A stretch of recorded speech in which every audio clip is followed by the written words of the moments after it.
You guys all know GameRant, right? It's one of the more recognizable names in modern games journalism, and in the grand scheme of game journalist outlets, GameRant does tend to be less obnoxious. Granted, that's because it's going up against places like Kotaku and The Gamer, so it's not hard to go unnoticed, but we have to take what we can get in the current year, and nobody's perfect, and that's probably why GameRant recently posted an article straight out of 2016, unironically, in 2024. Gaming PC versus console, which is better? Published on May 9th, 2024, and featuring some of the most shallow and outdated arguments I've read in a long time from an outlet of this size. Like, I usually expect the really bad console versus PC articles to be on the smaller sites, like XDA or whatever the other ones are called, but dude, GameRant published this. Budget cuts really doing a number on that quality control. So we're going to read this article together and tear it apart and point out all the little things wrong with it. But before we do that,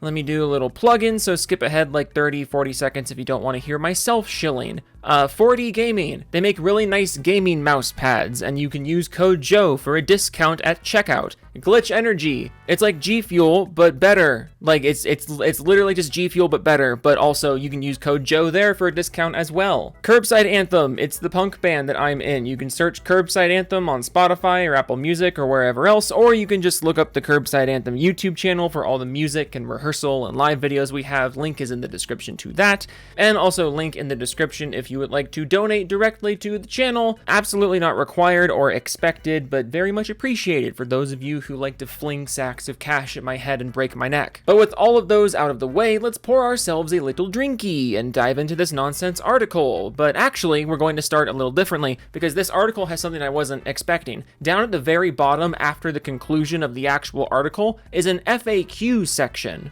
An FAQ section for an informational article, which kind of just screams that your informational article was garbage if you think people would have read the whole thing and then still needed an FAQ page reiterating the same points that you just wrote an article about. But before we read this article, I'm just going to shoot through this FAQ section real quick so you can see what we're dealing with. I think the FAQ answers really set the tone for what we're about to read here. Question, is gaming on PC or PS5 better? Answer, gaming on PC gives you access to thousands of games, but PS5 can support a maximum of PS4 games and some exclusive titles. On the other hand, the optimizations on PS5 are generally better, and it costs much less than an equivalently powerful gaming PC. I love that wording. It supports a maximum of PS4 games. Meaning your argument here is literally just PC has more games, but PS5 has PS4 games. And I'm loving the line about optimization on PS5 being better than an equivalent PC, because the thing you're just glossing over is the fact that optimization doesn't equal performance. A PS5 and a PS5 equivalent PC can have all the exact same specs, but the PC version of a multi-platform game is going to perform better simply due to the graphical settings. If the PC and the PS5 equivalent PC are running the same game, the PC is at worst going to match the PlayStation's performance, but will at best surpass the PlayStation's performance because you can fine-tune for more frames or a more appropriate resolution. Sure, multi-platform games are technically more optimized for consoles than PCs, but that doesn't actually mean anything to you, the gamer, if the PC is giving you better performance, which 99% of the time it is. Optimization is not the same as higher benchmarks. Question 2, is PC gaming the future? Answer, with the incredible and rapid evolution of architecture and hardware, PC gaming is the future for enthusiasts. Consoles are still catching up, but they hit their limit much sooner than PCs do. So, consoles are catching up, but also they hit their limit faster. So by your own admission, consoles will never catch up.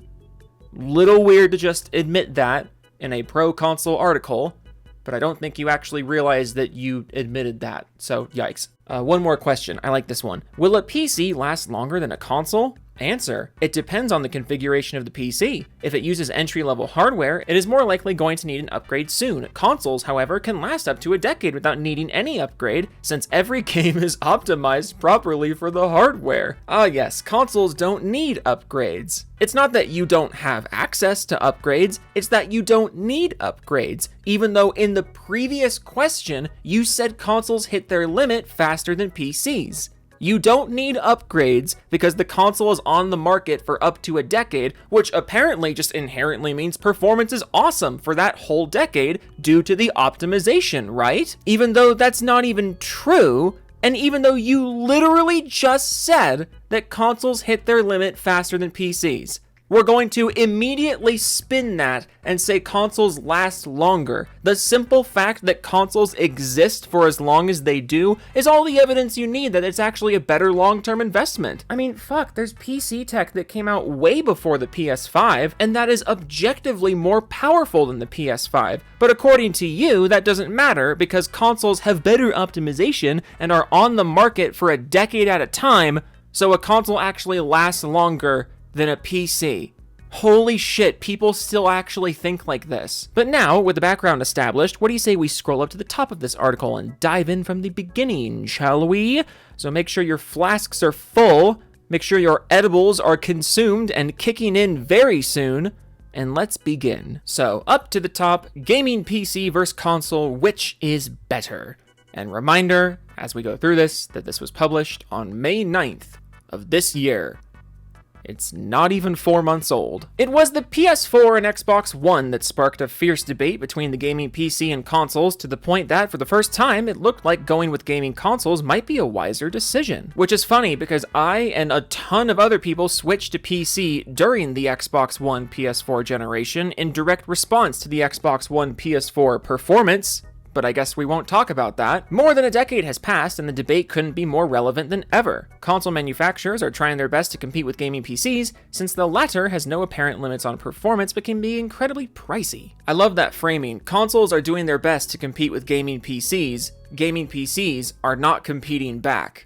But we're going to try and portray this as if it's an even fight somehow. This gives gaming consoles a slight advantage, as going with one may actually be better in terms of price to performance ratio. However, the difference isn't too simple. Between both platforms, numerous aspects need to be analyzed before declaring one of them a winner. In this guide, we will look at what's better between a gaming PC and a console by comparing and analyzing several factors like specs, performance, ease of use, game library, etc., followed by our verdict. And since we went through the FAQ at the end of the video, I think you know how this one's gonna go. They're going to desperately try and even hand this as much as they can because they need to play nice with their corporate overlords and their corporate sponsors, which means they can't actually take a firm stance either way. But when you can't take a firm stance either way in a debate like this, what you end up doing is just lying about the comparison.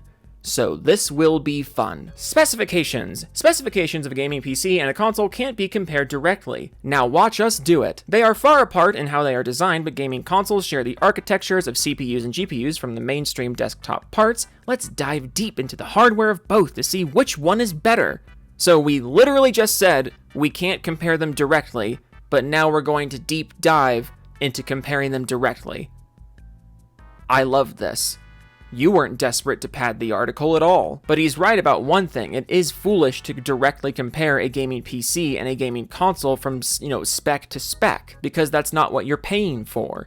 When you buy a console, you're buying a simple, streamlined machine that is capable of playing games. When you buy a PC, a gaming PC, you are paying extra money for the customization, for the wider game library, for the better game performance, for all the extra things a PC can do, for all the extra future-proofing. Like, I want to nip this in the bud right now. A gaming PC is going to be more expensive than a gaming console on average because that gaming PC is going to be more powerful and more useful on average. You are getting what you pay for, and a gaming PC gives you way more than a gaming console. That's why comparing them spec to spec with the price tags is really stupid, but that's what you're about to do after you literally just said it's stupid to do that. A gaming PC generally uses 6 or 7 components in total, which include a CPU, motherboard, RAM, storage device, CPU, cooler, case, PSU, and GPU. A gaming PC with an APU or accelerated processing unit brings both the CPU and GPU on the main chip itself, but users are free to add a dedicated GPU of their choice. Yes, most gaming PCs, like the vast majority of gaming PCs, will have GPUs and CPUs.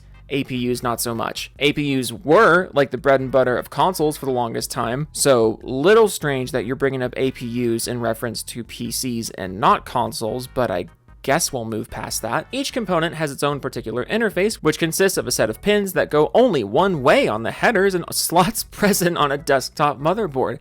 Yes, because if they went in multiple ways, they wouldn't fit snug. What? Of course the pins only go one way, you dolt. That's how machines work. In case of gaming laptops, the slots/headers are somewhat different, but they generally share the same concept of connecting those components through the motherboard so that each component can communicate with the other. Additionally, gaming PCs allow the installation of individual parts. Why are we harping on this? Why are we harping on how literally physically the PC is put together? Like, certain components on the PC, they can only fit one way. Why are you even talking about this? Why is this the very first point you're bringing up in the comparison article? This is a long article, by the way, so I hope you're strapped in for the long run. This is a long video, but this is the first point you're bringing up? We're spending multiple sentences talking about whether or not the slots go in multiple ways? Phooey! You can simply take the CPU out of the motherboard socket to install another one that is compatible with the socket, install more RAM, or swap the cooler or the GPU according to your needs. This versatile nature of the gaming PC allows it to be highly upgradable, letting users modify their gaming systems to suit their gaming requirements. This helps users build a gaming PC at different prices, so whether you are looking to build a gaming PC for just $500 or a gaming PC that crosses a few $1,000s, you will be able to. We will compare the pricing aspect of the gaming PC later, but currently let's focus on the configuration of a gaming PC. For the next paragraph or two, he just talks about what literally a gaming PC is. Like, I'll put it on screen if you want to read it, but just for the next paragraph and a half is literally just him explaining what computer parts are. So we're going to skip over that because it's completely irrelevant to the debate that you started. So we'll just skip ahead to here. Most standard gaming consoles are going to be several times smaller than regular PCs, assuming you are comparing an ATX tower or a micro ATX tower to the consoles. And yes, you heard that right. This guy at GameRant set out to make a big, intricate comparison between gaming PCs and gaming consoles. He started out using like 7 paragraphs just to explain what hardware is, and now he's talking about the size of each piece of hardware. This is how he's starting the comparison. Even though a console like the PlayStation 5 is the biggest console Sony has ever made, it's still going to be shorter, narrower, and will require less space, unless you opt for a mini gaming PC or a custom PC built using a small mini ITX case. There is no debate about the great portability of consoles. But if you buy a gaming PC, I hate this comparison so much. If you buy a gaming PC, you are not moving it anywhere. If you want to move your gaming PC somewhere, you would get a Steam Deck or a laptop. I really hate it when people try to make the portability and size comparison between a product that is meant to be like as small and compact as possible, which is a console, and a product that can be as big or as small as you want it to be, which is a gaming PC. If you want a small gaming PC, a even smaller and more portable gaming PC than a console can be, that is an option that you have. But you're not bringing those up, you're just bringing up the actual full-size desktop PCs, which are not meant to be portable in the first place, so of course the consoles are smaller. Because again, if you wanted a portable PC, you would get a laptop, or a Steam Deck, or one of the Steam Deck competitors. This comparison is garbage, but don't worry, he's not done with it. Xbox and PlayStation consoles are the largest ones on the market, which are generally more portable than compact desktops. However, when you consider handheld consoles, then the debate is out of the question. Still, we are only comparing standard consoles as they offer the best possible gaming performance that can close the gap with a gaming PC. So we're not going to bring up handheld consoles or handheld PCs. Even though if we wanted to properly make the portability argument, we would be bringing up handheld PCs and gaming laptops, but you're not doing that because question mark. And even if you're trying to make the argument that like, oh, he's only talking about like power equivalent PCs, so you can't make a portable PC with equivalent power to the Xbox and PlayStation, again, I present to you the Steam Deck and all of its competitors, and I also present to you gaming laptops. If you really want a portable gaming PC that is equally powerful or more powerful than a console in terms of benchmarks, game benchmarks, that is absolutely an option you have, but you arbitrarily restricted those options from being in this debate, because then you would lose the debate that you chose to start. Goodbye, all remaining credibility GameRant had. I'll miss you. One thing that is often missed by a lot of users is how easy it is to operate a gaming console, as if computers in the current year are not easy to use. It's 2024. Everyone can operate Windows with some degree of competency. If you can't competently operate Windows, you can't competently operate a console. But anyways, with a proprietary operating system, the interface on consoles is generally easier to understand and operate, unlike gaming PCs that run on Windows or Linux, which have a learning curve of their own. Yes, it does get easier over time, but consoles are made to get right into the games quickly after you switch them on. Again, with you just not acknowledging differences in the nature of these things that you're trying to make a direct comparison between. Consoles, yeah, they're designed to be streamlined to the games. PCs are not. It is not a criticism of PCs that they are not like consoles, it is simply a difference. But even if you want it to be a direct comparison, it's not a winning one, because again, everyone knows how to operate a computer. Anyone can turn on a computer, click on the Steam icon, and click on the play game button. You don't have to learn to code. You don't have to go run a marathon backwards before turning on the game. It's 3 buttons. You turn on the computer, you click on Steam, you click play game, or you replace Steam with whatever launcher you want to use, or you just put a game shortcut on your desktop, in which case you turn on the computer, you click the play button on the game from your desktop, and that's it. The argument in favor of streamlining or simplicity, like the fact, like the people who try to make the argument that consoles have this better, it's just not true. You're kind of telling on yourself if you think computers are this scary. On the other hand, on PCs, after your OS boots up, several crucial applications and drivers take time to get ready. No, they don't. If my computer is shut down right now and I click turn on, it'll take a few seconds to get me to the start screen, at which point I click enter, I enter my PIN to get to my desktop. That's it. If you don't want applications to start up when you start your computer, turn off startup applications in Task Manager. Everyone knows how to do this. After that, you also need to open up a gaming client like Steam or Epic to start your game. No, you don't. Desktop icons. However, this isn't always all there is to it. You may also need to update your GPU drivers, OS, peripheral drivers, and stuff like that most of the time, which ends up consuming a lot of time. And yes, the sentence is written that way.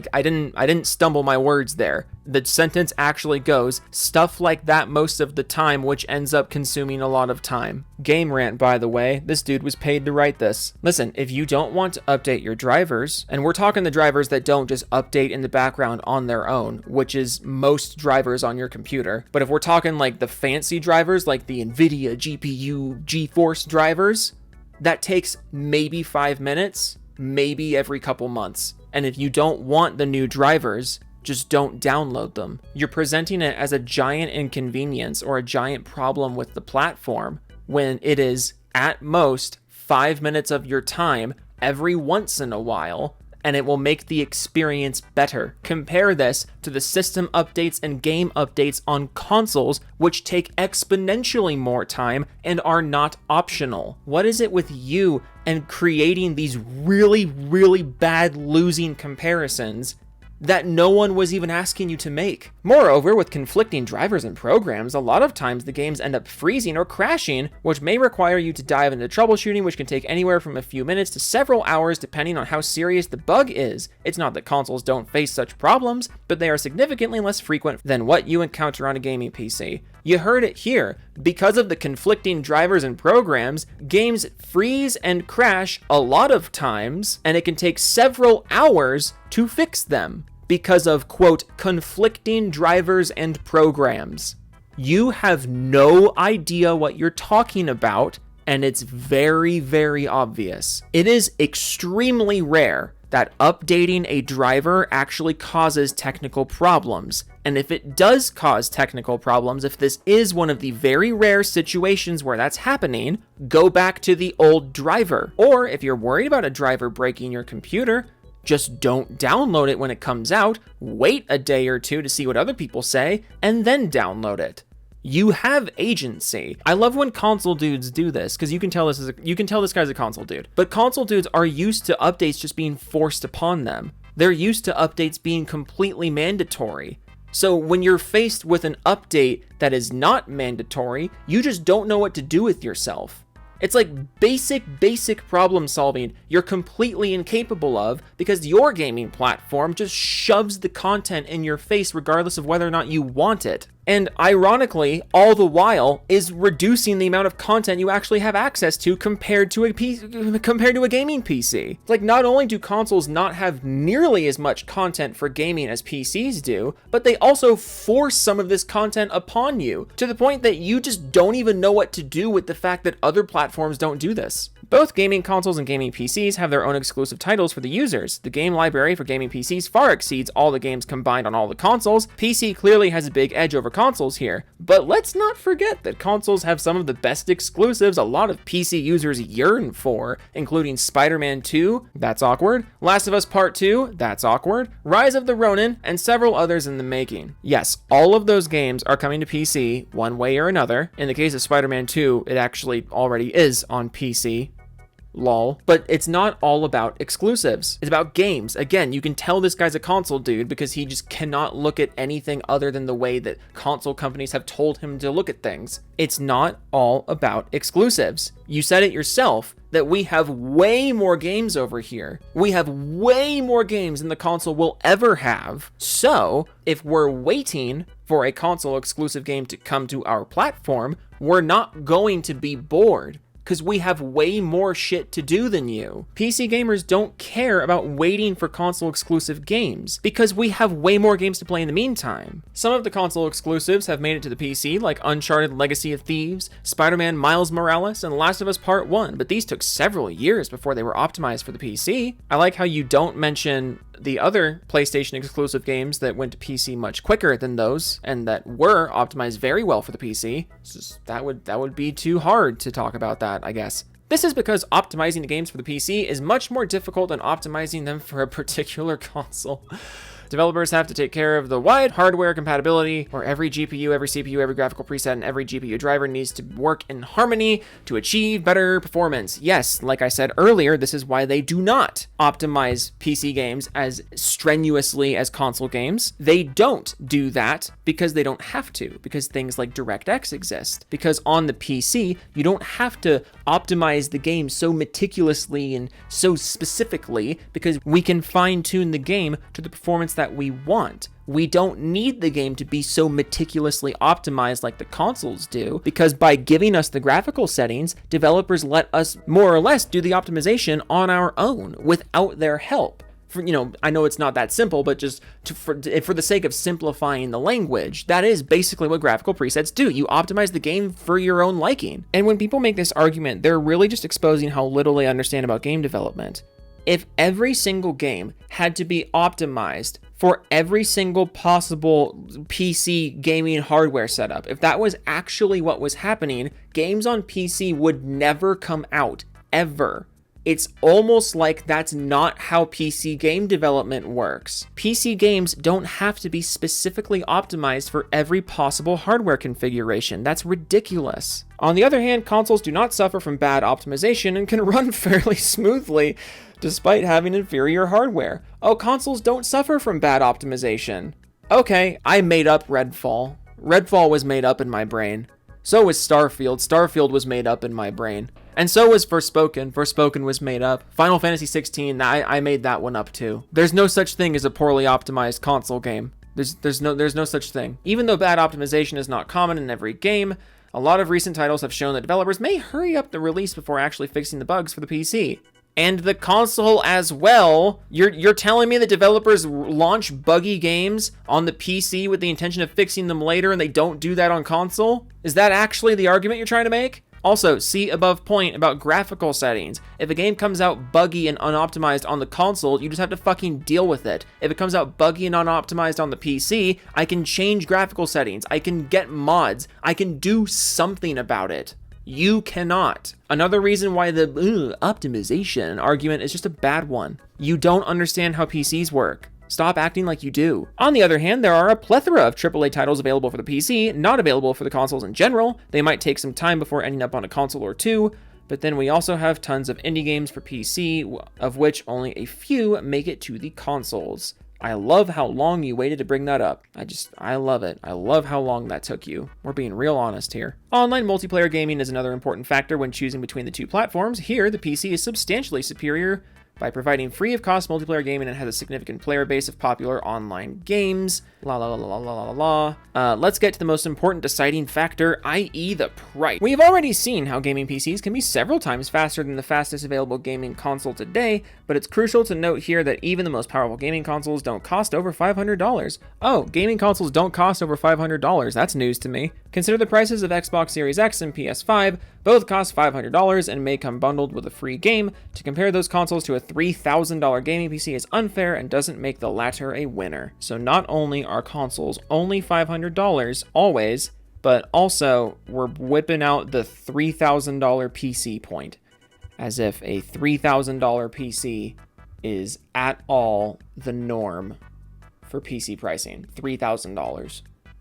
This is so dishonest. Rather, it's important to build a gaming PC for $500 to see if it can match the performance of these consoles. Full stop. It's important to build a gaming PC for $500. It's important to cap yourself at $500. It's important to buy the thing I told you to. You're going to build a gaming PC. You're going to enter this great hobby, this great selection of options for you, but it's important to cap yourself at $500. Because that's how I can make the comparison good for the consoles. This is sad. You're not even trying anymore. I'm not even going to entertain this point. If you want a console-killing, console-priced PC, there are plenty of places you can look for that information. This information's been around for literally years. I'm not even going to entertain this. You're just flat out wrong. You can absolutely build a very capable gaming PC for $500, and if you are going to build a gaming PC, it is not important that you do things the specific way that a random jackass on GameRant says you should do it. That's the whole appeal of the PC. You do it the way you want, because it's not owned by one company telling you what to do. Stop telling PC gamers what to do. The total cost of a gaming PC, which is equivalent to the PS5, should come close to $800 to $1,000. So why'd you bring up $3,000? Why'd you bring up $3,000? What was the point of that? So the PS5 or any such gaming console is already far ahead of gaming PCs in price to performance ratio if no other factor that we discussed earlier is considered. Right, as long as you don't talk about game pricing, or free online, or cheaper peripherals, or better future-proofing, or a much better used marketplace, as long as you don't count any of those things, the console is cheaper. God, you are so bad at this. How is it possible that GameRant, of all places, is now they're choosing now of all times to step into the ring and do a big console versus PC article, and this is the best you got? Like, is it 2017? What am I reading right now? These are literally the exact same points that people have been making since the PS4 versus PC era. This is just one example of how it would end up if you were to go for the same price tag as a console and try to build a gaming PC with that money. If you decide to build a gaming PC for $300, which is the official MSRP of the Series S, it may not even be possible to get a dedicated GPU at that price tag. Notice how he is only talking about direct console comparisons with the price here.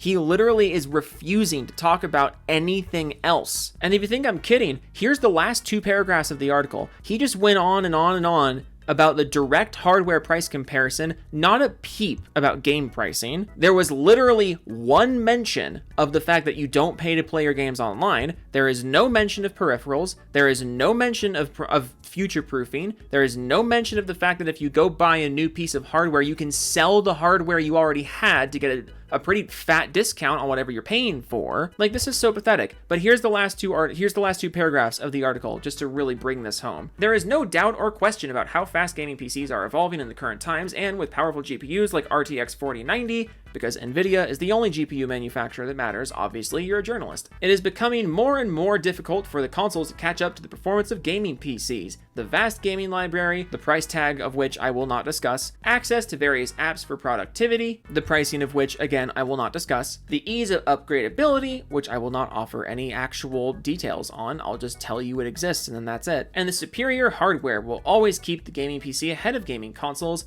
On the other hand, gaming consoles have started to offer excellent performance at higher resolutions. You've literally offered no benchmarks this entire video. Like, you just keep saying good performance, great performance, excellent performance, higher resolutions. You're not putting numbers on anything. You can't make the benchmark argument if you're refusing to supply benchmarks, and are now equipped with better hardware and connectivity features than ever before. One of the solid reasons to go for a console is the price tag, for which it's nearly impossible to build a gaming PC with brand new parts to deliver an equivalent gaming gaming performance. But used parts, it's more than possible. You specified new parts here, because even you know that you're, oh my fucking god, let's just finish this. Exclusive titles that come free with cheap subscriptions are another reason many would want to go with the consoles. If they come with a subscription, they are not free. You are paying for the subscription. If it's part of the subscription, it's not free, you fucking dolt. Ugh, and yes, then that's the end of the article. Then he goes into the FAQ section that we did at the beginning. Wasn't that so much fun? Don't you have so much respect for GameRant? This video is long enough. I'm just gonna wrap this up real quick. This might be the worst one I've read in a while. Like with the length taken into account and the stature of the outlet taken into account, this might actually be the worst one I've read in a while. So, holy shit.